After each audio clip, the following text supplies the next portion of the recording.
A team of Liberian journalists. We are fortunate to have the former president of the Liberia Council of Churches and the senior pastor of the New Water in the Desert Apostolic Pentecostal Church, the Reverend Kortu Brown. Welcome to us. Welcome.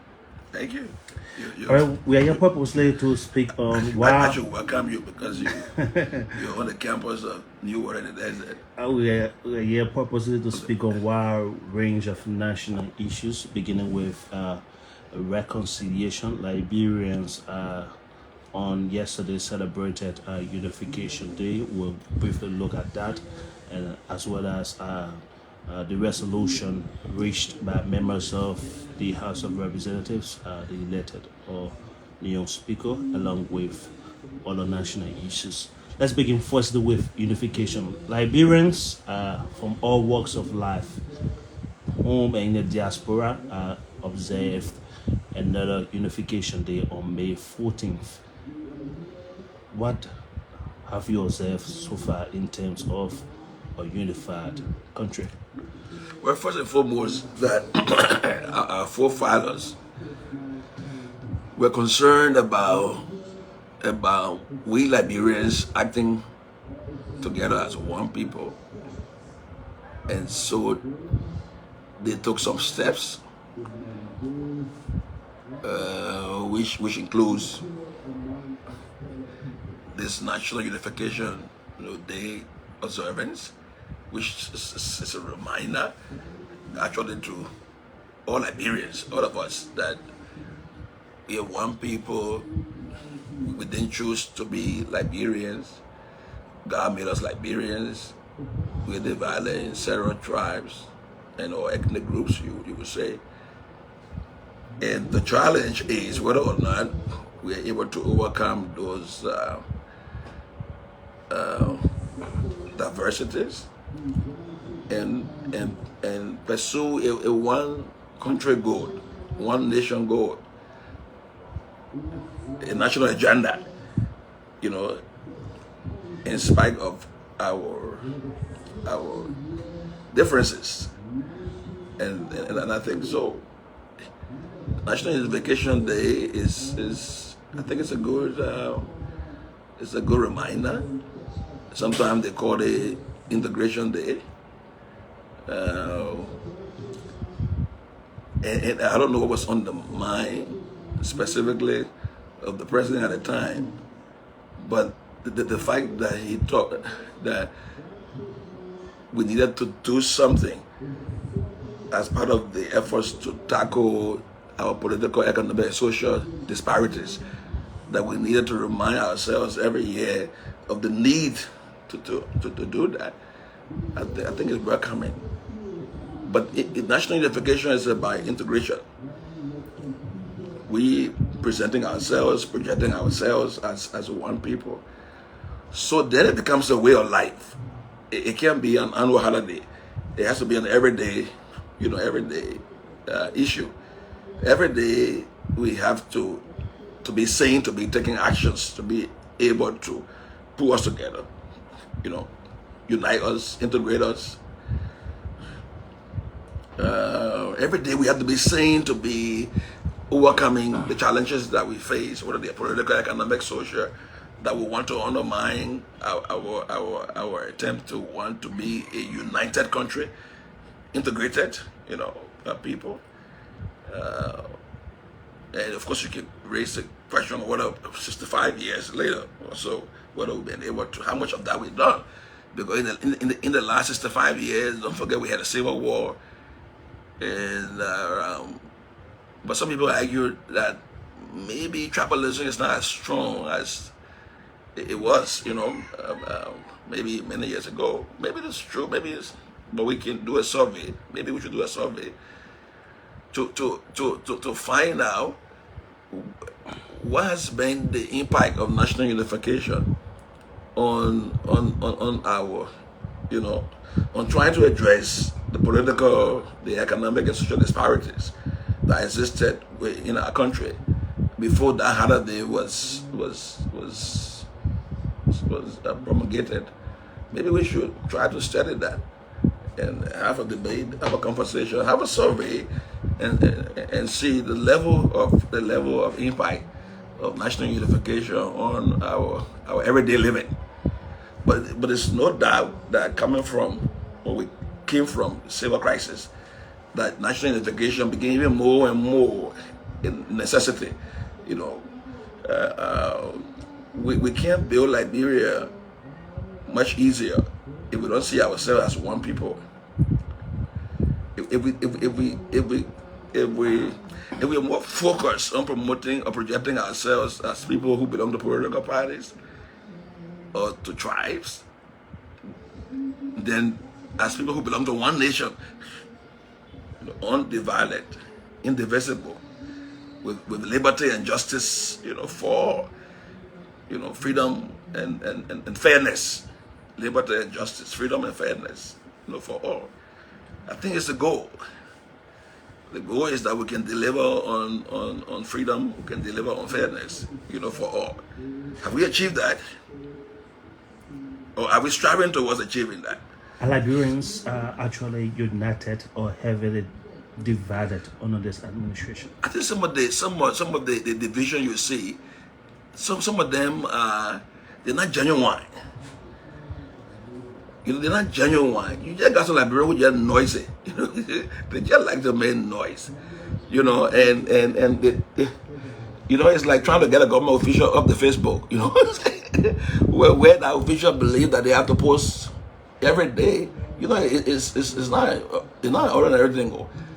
And that has some of the misunderstanding, you know, some of it is superficial. It's not really, it's not structure. It's, you know, it's just part of like our everyday thing. You get up in the morning, you gotta say how you yell, you know. and for some people it's a way of life. You know, you have to try to make, you know, to appease some people so you can get favors from other people. So it's a way of life. There are just some people who, if you don't appease them, you don't do anything for you. You know? You have to appease them.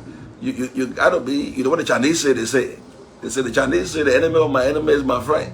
So I think some Liberians are very good at that. You know, they understand that. So and what do you think, Bishop, these Liberians now are making noise? Is it that they want attention from the government? The intent of national unification was to tackle the disparities in political, economic, and, you know, social interaction in the country. So the less we tackle those concerns, the less is the space for greater interaction by all Liberians. The more space we create, for example, politically, economically, socially, the more empowerment, you know, in those areas. I think the less and less you will see some of, you know, what you see and hear. There are genuine concerns here. You can't negate that. We can't negate that. The genuine concerns about, you know, us moving together. For example, you go to a country that has about 5 tribes, you know, then you want to assess, say in a place like Lofa, where you got Loma, you got Kisi, you got Bandi, you got Mandingos. What has been done locally there to be able to, you know, integrate? Bishop, too many public officials on social media counter-reacting to some of the concerns being raised by Liberians. What's your take on this? Especially during working hours, public officials on social media counter-reacting to citizens. We should. Well, maybe it's a government policy. Maybe it's a government policy, but if you're in a government where your officials spend most of their time on trying to react to private citizens' concerns, to me, all they do is do their work. Do your work. If you're supposed to build a road, build a road. If you were supposed to ensure that water comes to this area, make sure the water comes to that area. If you're supposed to ensure that children are in school, do it. If you're supposed to ensure that there are supplies in the various, you know, hospitals, just do that. And do it in a way that people can see it and know it and can talk about it. Because when you spend all your time, for example, on social media trying to convince people that there's so much being done, and then people find out that, you know, you're exaggerating, then you create what? A trust problem, more and more. And you don't want that for the government. You don't want a trust, you know, problem. You know, there's some efforts being made, for example, yeah, on several issues. You know, there's an increasing effort being made, I think, on the road issue. You know, there is, and there are just some issues that we can't politicize. For example, we can't deny. You will talk about, you know, no matter how slow they may be, but, you know, there are some efforts, you know, being made. But again, coming back to integration or national unification, it's a way of life. It's a way of life. You and myself got to make effort. You know, whether we come from different tribes, we got to make effort to see ourselves as one people. You and myself got to make effort. Whether or not we come from different political parties, we got to make effort to project ourselves as one people. When we do that, it becomes a way of life. And it's easy for us to be able to present ourselves as one country, indivisible, with liberty and justice, you know, for all. We don't have to wait for holidays, you know, to be able to emphasize that. It should show up in our everyday living, in our everyday, you know, life. It's like your husband and wife and every day making fuss, but when you see stranger coming, you know, you fix yourself, you make yourself look nice. I don't think Liberians should live that way. I think we should live genuinely. You know, we should be able to really consolidate national unification and integration. You know, focus is a plus for us. It's a benefit for us. We need it to be able to move forward as a people, you know, for our national development. We need it. We need it for our place, even in the world. We need it. We need to be seen as a more cohesive, you know, people and nation, country. So how do you see President Bwaka's message to the people of Liberia? I think it was a good message from our two presidents. I think it's good. I think it's something that Liberians have waited for a long time. That the president would do that. It's come almost, you know, 1.5 years later, but I think it's a good effort. It's a good effort. The president reaches out to the political leaders, the religious leaders, traditional leaders. That's how our country is been. President Bwaka's message yesterday has generated a debate within the public. Supporters of the former Liberian leader George Weah are claiming that instead of a phone call, President Bwaka should have reached out in person to the ex-Liberian leader if he was genuine in promoting unification in Liberia. What do you think? Do you think in person or just Liberians a should debate. Liberians should debate. We should always debate. That's why people die for for open debates. You know, for democracy. And so, you know, we to be able to consolidate national unification, I think it's on all of us as Liberians, and to ensure that we can, you know, make our contribution. And then it's also on the government to ensure that it can lead, you know, in that direction, because peace or reconciliation or unification are not things that you can do without. As a nation, you need them. So for the debate, we welcome it. The Liberians debate, you know, let's debate. But now it's time for us to, you know, because there are benefits. So do you think that We the have benefits president's action was belated or timely? No, I believe the president could have done this quite a while. Because only last year, you know, but only quite a while, you know. But that it finally came. I think it's a good start. And I think that we should not hold back. You know, we should not again, you know, hold back. We should build on it. When the president say we are open to ideas as to how we we can move the country forward. I think the people he also engaged should test him. Should test him.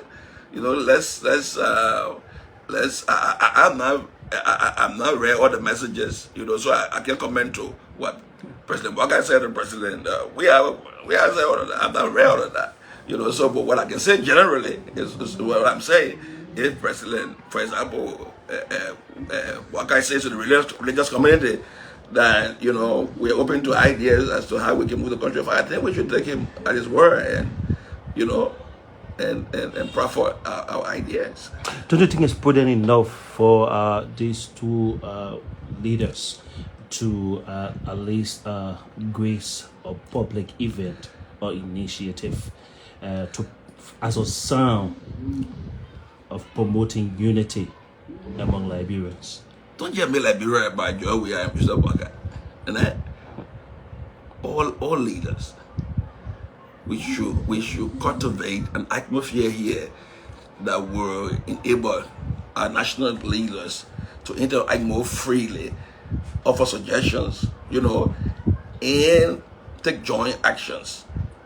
If that includes publicly appearing, in a function, to be able to promote our country. And that should include all leaders, all our political, religious, let's say bigotry, bigotry doesn't build a country. Exclusion doesn't build a country. It will always delay a country time for any people.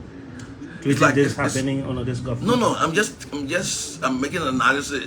Okay. Because you know that, for example, even we who run churches, I'm a local church pastor, and when you have different grades of members in terms of skills, you may appoint this person to do this work, but you may not know that there are other people in our same local church that are able to do that same work and maybe even do it better. But the more you engage with your members, the better you understand that you can find capacity that you otherwise will not find. You're not engaging. You can find. For example, President, we as a former president, he has ideas about some of the challenges he faced while he was president for 6 years.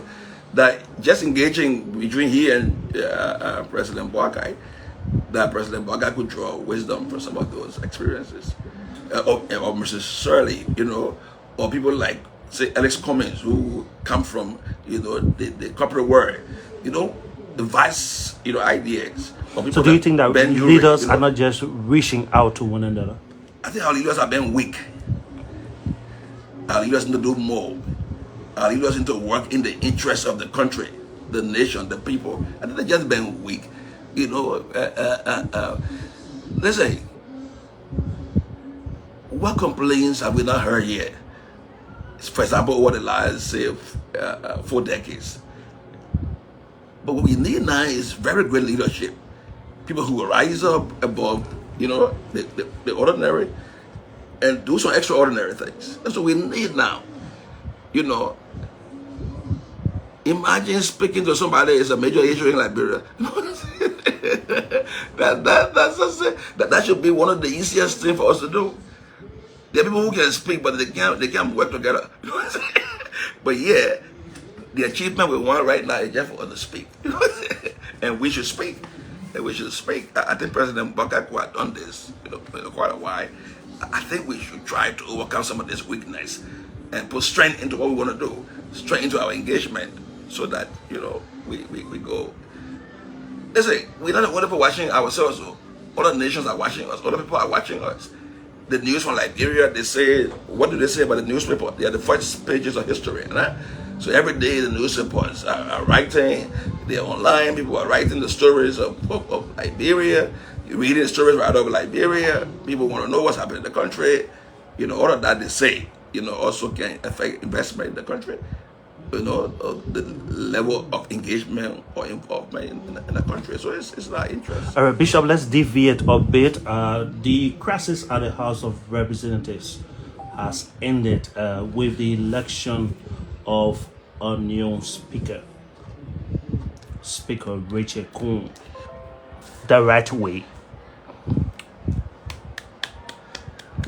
Kudos. The right way.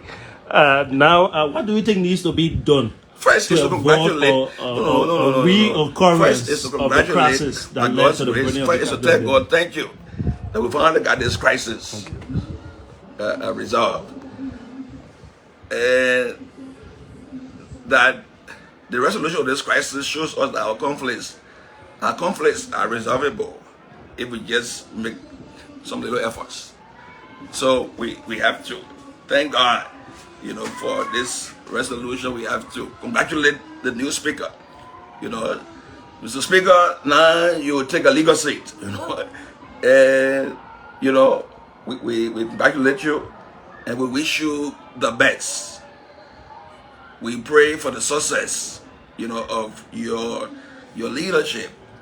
We hope that you are able to, mobilize and engage your colleagues and lead the House of Representatives into reconciliation, progress, and development. What would be your advice to the new speaker? We also congratulate the rule of law, including the former speaker.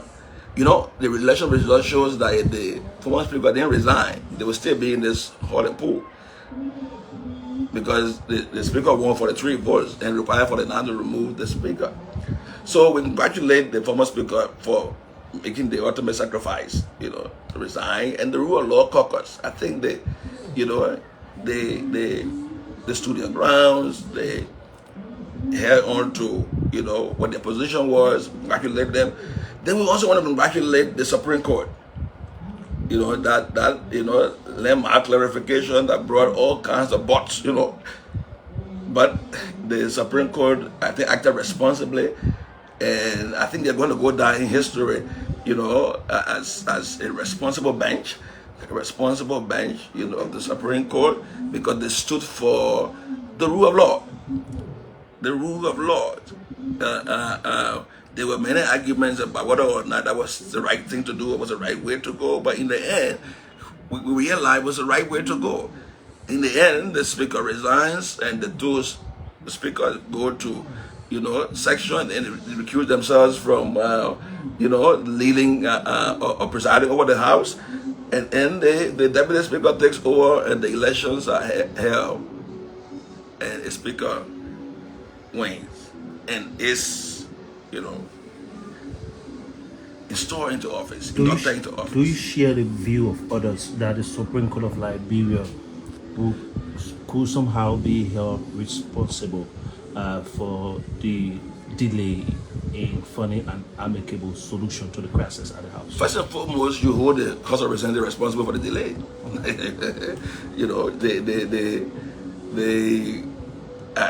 I'm sure the Supreme Court, they have their own reasons as to why they waited, say, 5 months, almost 6 months, to have done the clarification on the bill of information.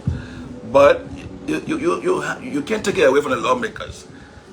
The lawmakers who have resolved this 3 months ago, 6 months ago, what they did this week is honorable, is responsible, it is remarkable, and we congratulate them. And we pray that they will bring that same kind of reasoning, that same kind of wisdom into, they're going forward into their engagements, as member of the House, and that they will make efforts to, reconcile, the House. So, yeah, I know that the concerns, some people have concerns about when the Supreme Court could have said what they said, but in the end, you have to hold the House of Representatives responsible for all the delays. Now the crisis has ended. Yes, because what they did this week, they could have done 6 months ago. Okay, now the crisis has ended. What do you think needs to be done now? Because there exists a fear factor among some lawmakers, particularly those from the minority black. The fear factor of fear is like darkness. Marginalization. Fear is like darkness. And they will be marginalized. What you do is you put the lights on. Their colleagues. Put the light on. The light of reconciliation. Light. L-I-G-H-T. Okay. Put the light on. The light of reconciliation. The light of, integration. National unification. One house. The house was divided into 2 blocks. Now bring them together. We just celebrated national unification day. So it's on Speaker Richard Coon now to prove that he can be the leader for all members of the House of Representatives. He can be their leader. That the factional period is over. Majority black, minority black. That period is over. It's time to engage the great ideas. Do you see there's a win-win situation for all? I think it is. In the end, Liberia wins. The rule of law won. You know, the advocacy of the majority of Liberians was that we should respect the rule of law. We should respect, you know, we should not undermine our democracy. And in the end, that got healed. I know some people are trying to create fear, putting fear in people. Oh, when you do this, what will happen? When you do this, what will happen? In the end, the members of the House of Representatives show that they could rise above their differences and do something in the interest of Liberia. And they did it by the grace of God, and we congratulate them. You know, they personally, you know, just for that one action, they have my respect. You know, they have my highest respect, and I hope that they will not go back, but they will keep pushing on. You know, listen, our country is surrounded by too many problems to be delaying on issues that are unwarranted. They're unwarranted. Issues that we can easily overcome. Issues that can help define us, refine us, show our greatness. You know, as a people, we are always supposed to debate. We are always supposed to disagree, but we must also agree. And that's why I think the House of Representatives did this way. They agree. They agree on the way forward. And they took action, you know, to put themselves back on the way forward. Now you got one house. Congratulations, House of Representatives, Republic of Liberia.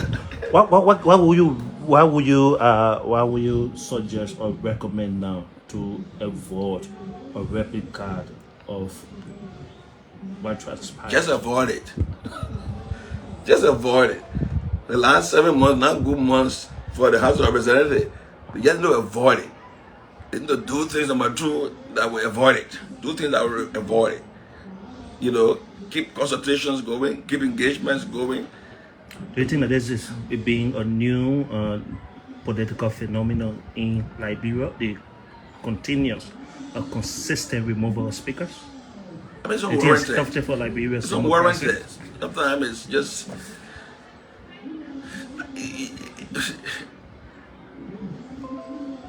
Is it healthy? Do you think the virus will spread over to the Liberian Senate?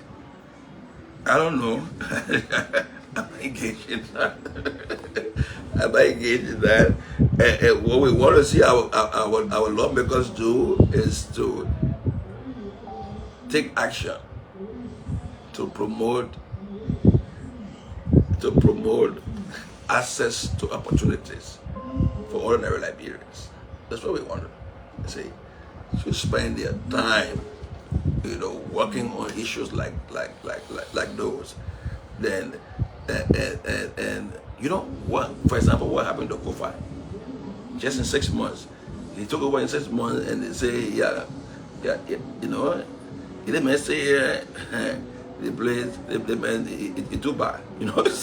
We got him, but just in 6 months, you know, and then it dragged on for almost 1 year.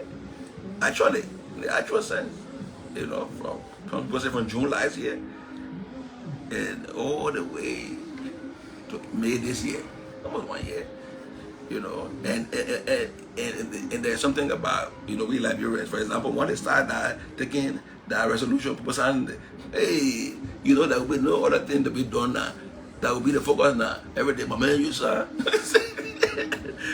So where the people every day this group counteracting this group.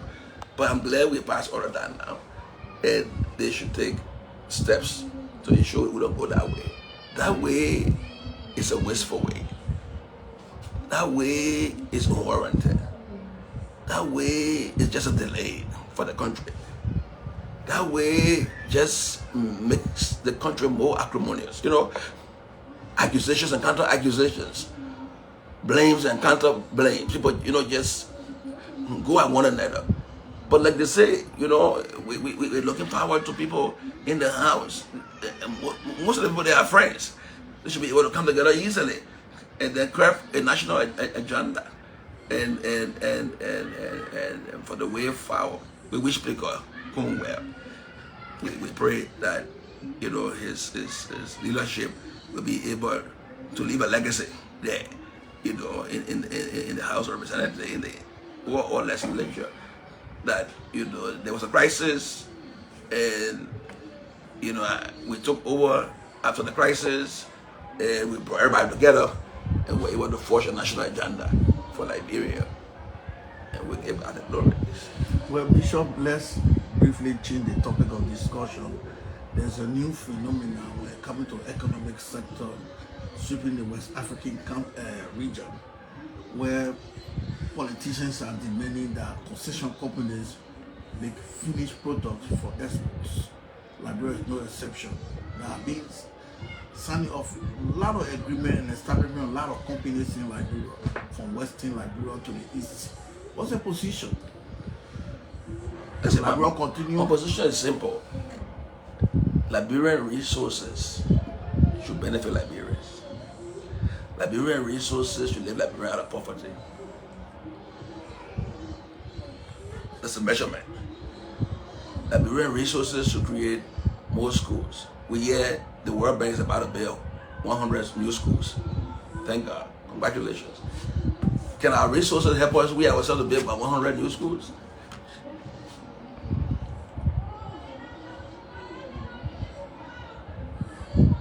You do some of the concessions, even to have a real credible high school, sometimes it's difficult. So I think the rule should be, and the engagement, you know, guide should be that Liberian resources should benefit Liberia. I don't care where you come from. I don't care who you are. We should do business with you if that business leads to Liberians benefiting. In a way that their lives are changed, their lives are transformed. So maybe what we need to do is for the Ministry of Labor of the Republic of Liberia to do a survey on the social impact of some of the concessions, you know, in the area where they work.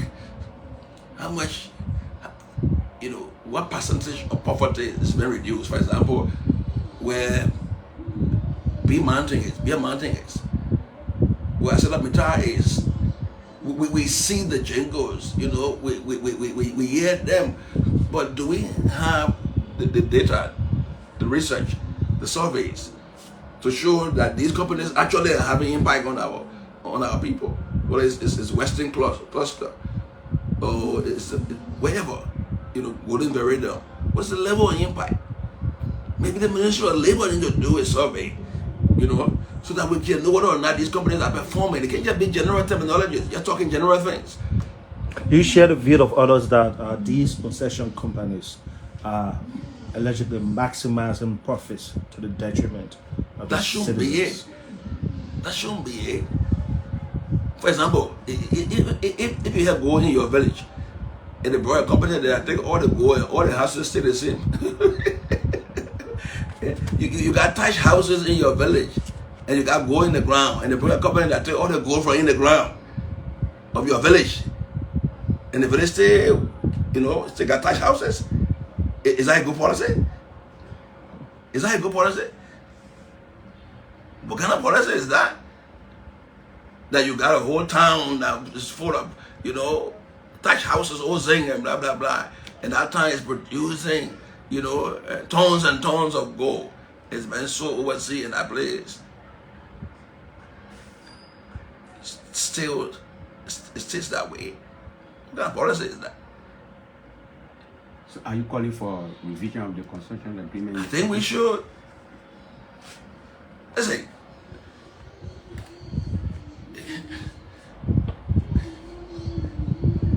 our lawmakers should make informed decisions. Informed decisions. So do some surveys, assess the level of impact, the economic impact of, for example, construction there in a given area. For example, in the area, say, let's take Cape Mount, for example, because there's a lot of talk about the Big Mountain, and in Grand Cape Mount County. Why assessment have we done? What is the level of labor impact? How much employment is being done by that company, among Cape Mountaineers? And what's the level, of activity, or impact on ordinary citizens in terms of addressing hunger, poverty, and all this. If in this age and time, our concession agreement don't consider those kinds of critical issues, where you going to get the money from then to be able to lift people out of poverty? Somebody gives you, and thank God for the EU giving Liberia 63 million euro this week, to be able to help budget support is commendable. But Sister, Liberia need more than just $3 million. And God has blessed this country. God bless us with gold. God bless us with diamond. God bless us with the forest. God bless us with fish. God bless us, the animals.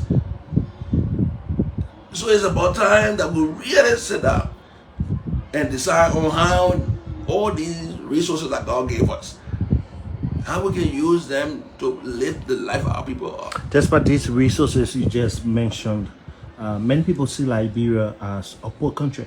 How do you see it? Yeah, if you get brain, but you can't pass tests. I can put you clever. You got brain, but you can't pass tests. So you got here, but you won't pass. When the brain test, you won't pass. So the concession agreements, the MDAs, they say, the mineral development agreements, when they drive them, those are tests. They are tests. They are tests. You should be able to, let's say right now, and I want to say something, that there's no question about whether or not government officials have benefited from our national resources over the years. Government officials have always benefited. What we need now is for ordinary Liberians to benefit. That's what we need now. How the government officials have benefited? How? The government officials, they pay by the state. The officials of government are paid by the state. It's a benefit. You go to work for the government, you get government pay. You get government pay, you get government scratch card, you get government gas. You benefit from the state. What do you want for government to do to concession companies that are not performing? People now should benefit from concession companies. The government of Liberia, all of us, the government of Liberia, the people of Liberia should demand that the ordinary people should benefit. The time for sympathy, that time is over. Your people can't continue to live in abject poverty, year in and year out, struggling to make ends meet, struggling to send their children to school, struggling. You got children who are, out of school. Right now, we're trying to launch. This is the 30th anniversary of our local church school. We want to launch a small fund drive that will bring about, say, 50 children who are not in school, low children in the childhood division. Every week we feed about 500 children here. Some of the children come to the feeding program. Some of the children are not even in school. The parents can't afford to go to school. What do you think needs to be done now to address the bread and butter issues in Liberia for the betterment of the citizens? Take action. Engage. Let's have some national consultations on some of the serious challenges that we face. We are making effort. We cannot live on goodwill all our lives. We have to live on our ability to transform our natural resources into finished products that are able to help us get to where we want to be as a people. We cannot live on goodwill all our lives. That's the work of NGOs. but not for a whole country. You have to use your resources to be able to get you where you want to be, you know. And God has blessed us with the resources, and it's time for us to use our brains, you know, use what we say, our negotiation skills, you know, set our priorities, you know. And we need goodwill. We can't do it out goodwill because there are always, you know, there's always room for goodwill, but most time, when you don't have it, then of course you can do it out goodwill. But for Liberia, we do. Bishop, there is this concern among Liberians that the courts are taking a prolonged period of time to finally adjudicate cases involving corrupt or alleged corrupt government officials, as well as former officials of the Liberian government. What do you think will be the contributing What are factors? some of the examples? One is the case involving the former finance minister, Samuel Toy. The court is delayed. Yeah, there has been concern about delay in the final adjudication of the case. How long the case have stayed? Couple of months.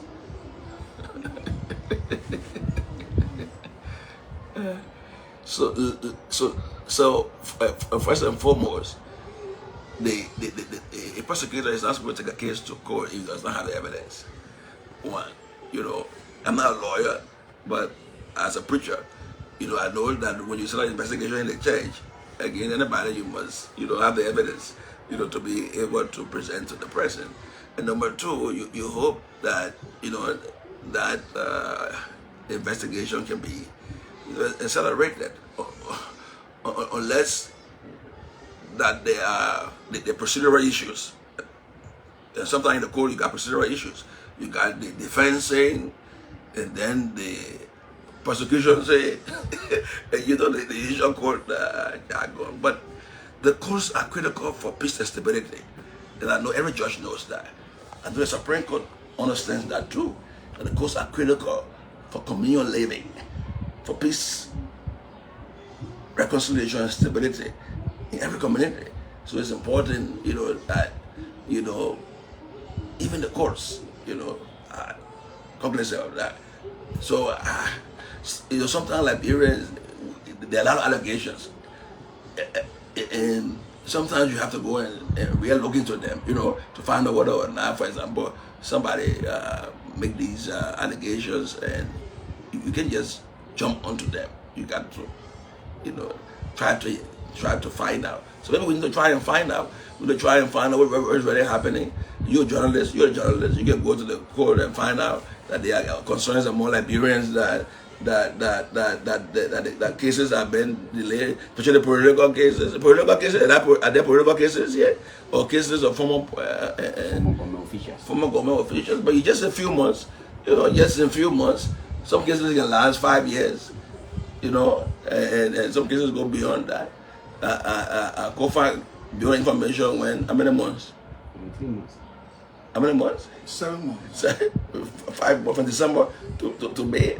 Was that May or April? May. So pray. We pray, and I've said this already. The courts are critical for peace in the community, integration, unification.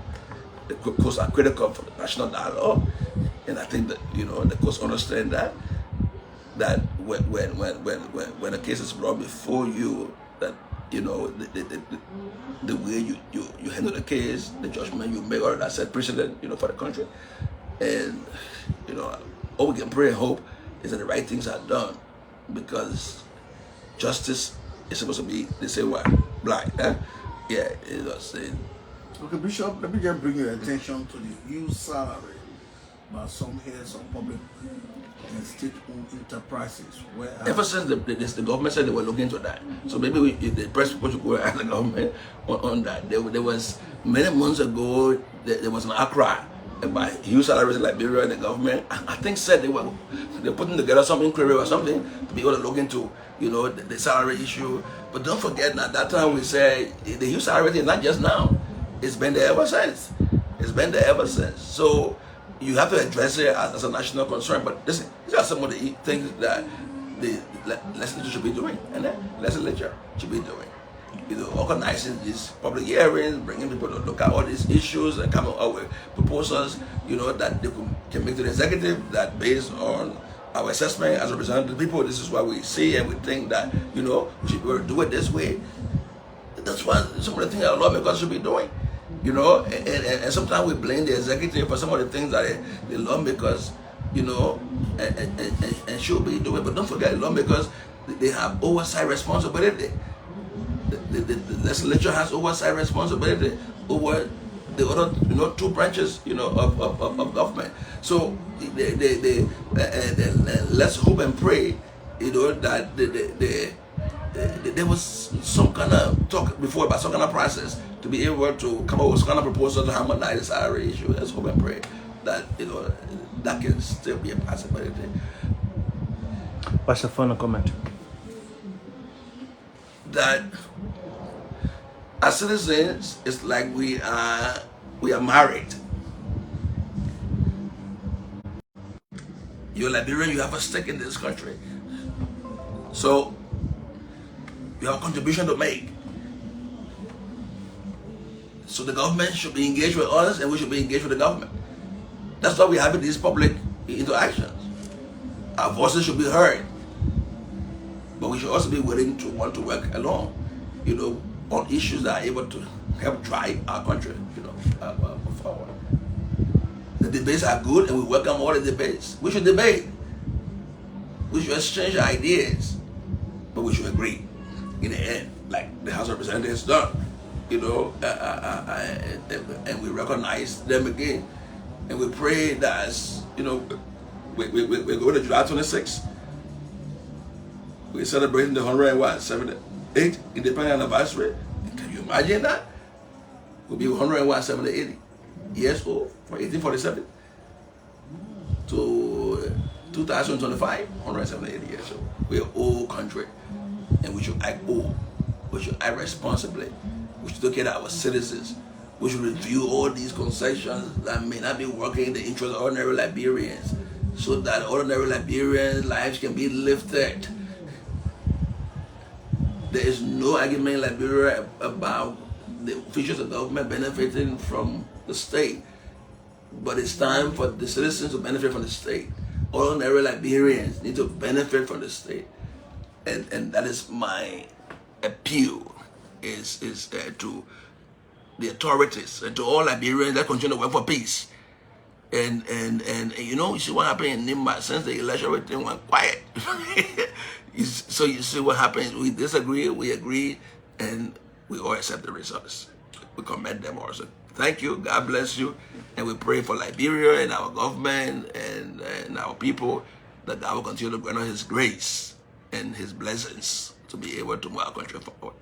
Bishop Kortu Brown is the former president of the Liberia Council of Churches and also the senior pastor of the New Water in the Desert Apostle of the Pentecostal Church. My name is Bobby Johnson, saying thanks to you for watching.